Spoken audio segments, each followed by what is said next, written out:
Good morning મિત્રો, કેમ છો? કાચો ગુજરાતીના આપ સૌને જય શ્રી રામ. મજામાં છો? આજે આપણે એક ગુજરાતી કહેવત જોવાની છે.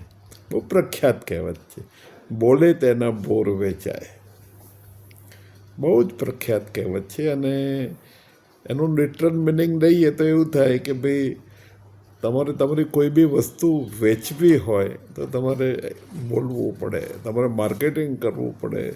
You have to express your self કે ભાઈ આ તમારી પ્રોડક્ટ છે, એના વિશે લોકોને જાણ કરવી પડે, પોટેન્શિયલ કસ્ટમર્સને. બોલે તેના બોર વેચાય.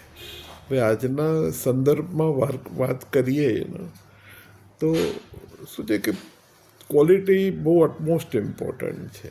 કોઈ પણ પ્રોડક્ટની ક્વોલિટી હોય તો ક્વોલિટીનું વેઇટ બહુ વધારે હોય છે. અને ક્વોલિટી સારી લેવા માટે કંપનીઓનો ખર્ચો બી વધારે થાય એટલે પ્રોડક્ટ પ્રાઇસિંગ બી વધારે હોય. હવે હાઈ પ્રોડક્ટ પ્રાઇસ સાથે જો તમારે માર્કેટિંગ કરવું હોય, જ્યારે માર્કેટમાં બીજી સસ્તી પ્રોડક્ટ અવેલેબલ હોય જેની ક્વોલિટી બહુ ખરાબ ના હોય અને વર્કિંગ લેવલની હોય, સેટિસ્ફેક્ટરી રિઝલ્ટ આપે પણ ફૂલ પ્રૂફ ના હોય, એવી પ્રોડક્ટ કોમ્પિટિશનમાં હાજર જ હોય, તો આપણે શું કરવું? આ બહુ મોટો પ્રશ્ન છે.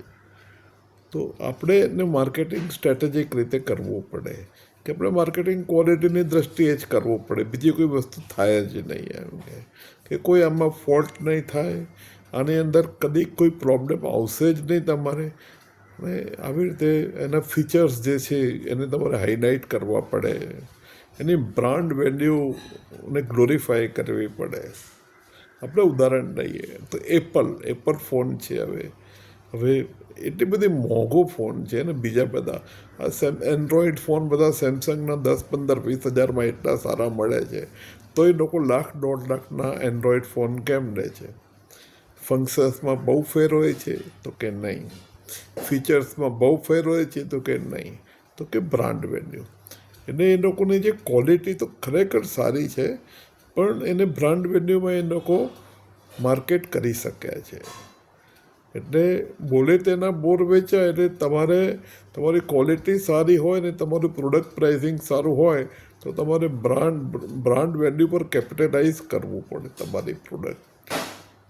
હવે આનો બીજો સંદર્ભ નહીં કે ધારો કે તમારી પાસે એવી પ્રોડક્ટ છે કે જેની કોઈ બ્રાન્ડ વેલ્યુ ખાસ છે નહીં, પણ માસ પ્રોડક્શન છે અને તમારે વેચવું છે ભાવ ઓછો રાખીને, તો તમારે એવું કહેવું પડે કે ભાઈ આનાથી સસ્તું મળશે નહીં, છતાંય વોરંટી છે, પ્રોબ્લેમ આવશે તો અમે સોલ્વ કરી આપીશું અને અમારા આટલા યુનિટ્સ માર્કેટમાં વેચાયા છે.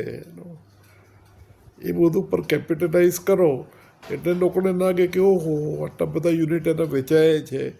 ભલે એની ક્વોલિટી A1 નથી, પણ એની ક્વોલિટી એક્સેપ્ટેબલ છે અને માર્કેટમાં બહુ જ દેખાય છે અને ભાવ ઘણો બધો રિઝનેબલ છે, તો આપણે લઈ લઈએ એનો.